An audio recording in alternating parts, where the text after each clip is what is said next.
Justin was elected to the state board as a student representative from Thornton Academy, and he's asked if he could address the board and update the board on the State Board of Education work, I believe. Thank you for the surprise. Good evening. I'm Justin Chenette, and I'm a junior at Thornton Academy. Let me start off by giving you some background information as to why I'm here this evening. The State Board of Education has partnered with the Maine Youth Action Network, or MIAN for short, to accomplish two overarching goals. Number one, to appoint 2 youth to the State Board of Education and work to create systems to support youth involvement in educational policy making in the future. MIAN will work with both the youth appointed to the board and with the youth throughout the entire state of Maine to encourage youth voice and participation in the educational policy at all levels. In early 2008, Maine made history when they appointed an upcoming junior and senior representing the 2 congressional districts in Maine. They were appointed by the governor and confirmed by the state legislature to serve on the state board. Now, each year from now on, a junior high school student will be selected from an annual application pool to join the board for a 2-year term. Now, I've been appointed by Governor Baldacci and confirmed by the Education and Cultural Affairs Committee, as well as the Maine Senate, to serve as one of 2 inaugural members on the Maine State Board of Education. As a youth member, I have all the privileges and responsibilities of any board member, but will only have a voice, not a vote. I have always been a staunch advocate for the youth voice, but have come to the conclusion that a voice is just as important than a vote, if not more so if you know how to use it.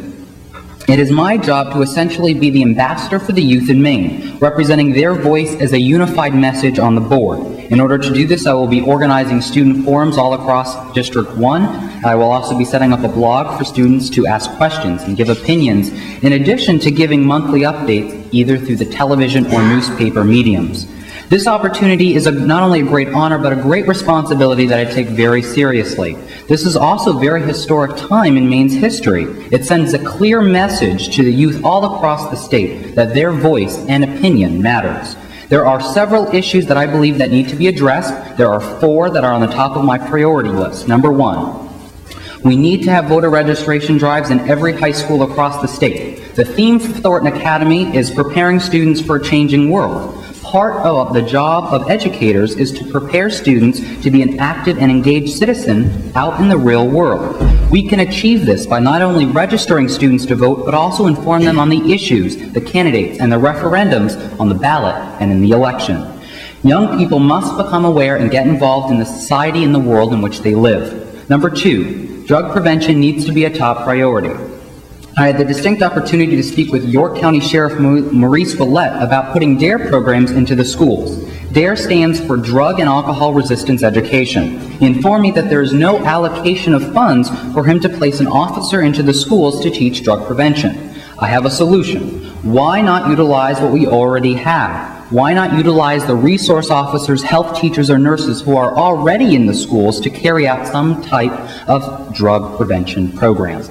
Number 3, in this time of budget cuts and economic distress, arguably a recession, we must understand that education is our future. The moment we make cuts in education, we are actually making cuts in our future, and that's something we really can't afford to do. Instead, we need to be investing in our education system, in particular technology. The more technologically advanced our society becomes, the harder and harder it will be for schools to catch up. I believe in the Channel 1 program, which would essentially put a TV in every classroom as long as we run a 12-minute news program. I believe this is a win-win scenario. On one hand, we're making an investment in technology at no cost to us. And on the other hand, we're getting students aware of what's going on in the world around them. In addition, educators get an additional teaching tool in their arsenal for learning. And finally, number 4. As a State Board of Education member, I would strongly recommend to you as a whole to place at least 1 student member on your board. The student would be chosen through an application process, and I can assist you in setting the criteria. We have added a youth voice to the state government, and now I believe it's SACO to do the same. Several surrounding communities have put students on either the city council or school board, including Biddeford, Scarborough, and Portland. Last month, I attended my first State Board of Education meeting, and it was a very interesting experience. I was able to ask questions and actively participate in the discussions. Some of the topics and issues included the new school construction projects, the budget, school reorganization update, standardized testing, and distance education. Wrapping up, I look forward to representing the youth of Maine while asking the tough questions to get the answers people deserve. Now, at this time, if you have any questions or comments or issues for me, I'd be happy to take them. Questions from board members? Mr. Shinnett?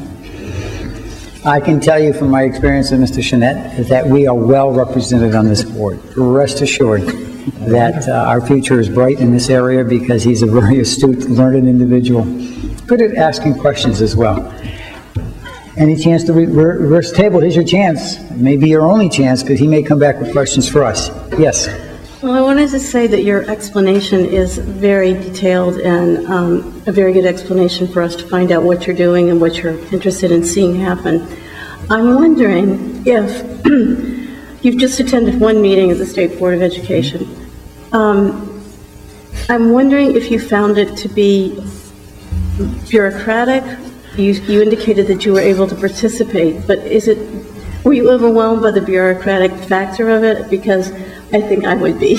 Okay. At first, I was very nervous. It was actually more nervous on the confirmation hearing day when they grilled me in the questioning. That was probably the most nervous I've ever been, and meeting the governor. That was a pretty big deal. But during the meeting, it was a little scary at first, but they made me feel very comfortable there. And it was actually more laid back than I thought it was going to be. I had this assumption that I was going to be, okay, everybody in a suit and everybody, you know, very strict and very down. But everyone was down to earth. Everyone was very welcoming and very excited to have youth on the board and stating their opinions and representing the youth. So, yeah.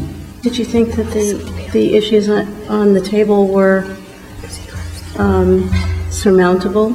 Some of the problems that may have been surfacing, did you have a sense of how much time and energy it might take to actually sort out some of the issues? It definitely is a long process. Some of the issues on there were new to me. Which was definitely a learning experience, but that's exactly why the youth are on there to present a different viewpoint, to represent different issues, and that's why we're on there to bring up those different types of things that haven't been addressed in the past. Thank you. Mm-hmm.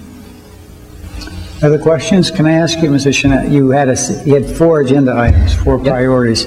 Were those self-developed, or were they developed based on discussions with formal or informal groups? Both. Personally, I think those are very important issues, but I have fielded them out to my fellow peers at Thornton Academy, and in addition to several politicians, to see what we can do to come to the table and solve these issues. Good. Thank you. Other questions?